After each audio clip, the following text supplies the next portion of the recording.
माओवादियों के सर्वोच्च नेता तिप्परी तिरुपति उर्फ देवजी ने मंगलवार को तेलंगाना पुलिस के समक्ष सरेंडर कर दिया है।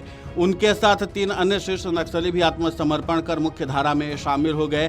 टॉप माओवादी देवजी 44 वर्षों से भूमिगत रहे हैं।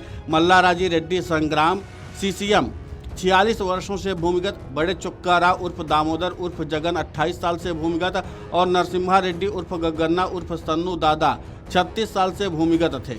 इन सभी नक्सलियों को तेलंगाना सरकार ने राज्य एवं केंद्र की राहत एवं पुनर्वास नीति के अंतर्गत 90 लाख रुपए की आर्थिक मदद दी है।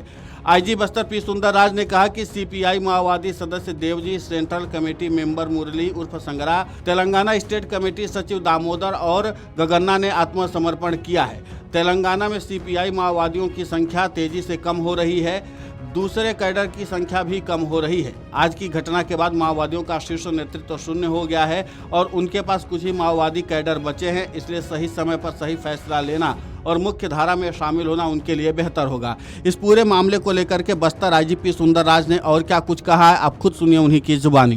नक्सल मुक्त बस्तर, नक्सल मुक्त भारत, इस अभियान के संदर्भ में आज एक महत्वपूर्ण घटनाक्रम तेलंगाना में देखने के लिए मिला है। सीपी मोदी संगठन का politburo member Devji, central committee member Murali उर्फ संग्राम, तेलंगाना स्टेट कमेटी के सचिव दामोदर और एक डीकेएसएफसी कैडर गंगन्ना, इस प्रकार 4 सीनियर माओवादी कैडर ने आज समर्पण किया है। ये महत्वपूर्ण एक घटनाक्रम, क्योंकि सीपी मोदी संगठन वर्तमान परिस्थिति में उनका लीडरशिप का संख्या लगातार घटते जा रहा है, उनके अन्य कैडर्स का संख्या भी कम होते जा रहा है, उनके आधार क्षेत्र भी सिमटते जा रहा है और इन सब तमाम परिस्थिति के बाद माओवादी संगठन के पास मात्र एक ही विकल्प है, शेष अन्य कैडर्स को भी हिंसा छोड़कर समाज के मुख्य धारा में शामिल होने के लिए सामने आना चाहिए। नहीं तो जिस तरीके से हमारा सिक्योरिटी फोर्सेस और अन्य जितना भी स्टेक होल्डर्स लगातार नक्सल विरोधी अभियान संचालित कर रहा है क्षेत्र की जनता का जानमाल रक्षा करने के लिए, उस अभियान का परिणाम कहीं न कहीं उनको भुगतना पड़ जाएगा। आज की जो घटनाक्रम के बाद जो सीपी माओवादी संगठन के जो टॉप लेवल लीडरशिप बिल्कुल शून्य हो चुकी है और उनके पास मात्र भी गिने चुने शेष माओवादी कैडर्स रह गए हैं। उनसे भी बार बार हम अपील के साथ ये चेतावनी भी देना चाहते हैं, जिस तरीके से हमारा अभियान लगातार एक मजबूत संकल्प के साथ जारी है, उस अभियान का परिणाम उनको कहीं न कहीं भुगतना पड़ जाएगा। इसलिए समय रहते हुए सही निर्णय लेकर समाज मुख्य धारा में शामिल होने के लिए उन्हें भी आत्मसमर्पण और पुनर्वास करना उचित होगा।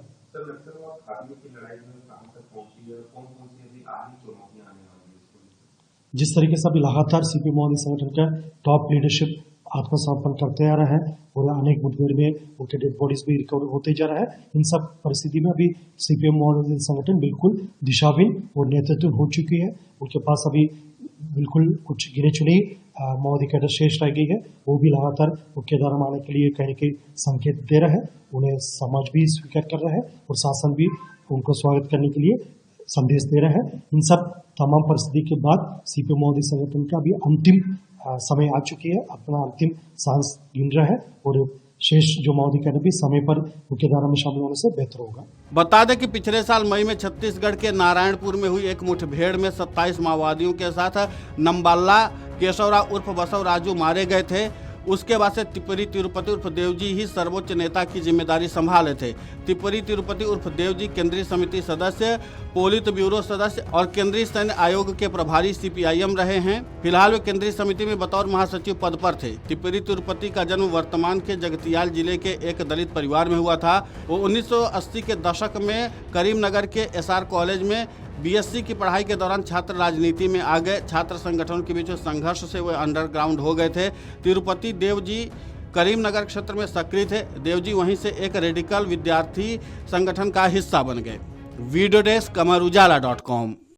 अगर आप ये वीडियो YouTube पर देख रहे हैं तो हमारे चैनल को सब्सक्राइब कर बेल आइकन दबाएं और Facebook पर देख रहे हैं तो हमारे पेज को लाइक करें।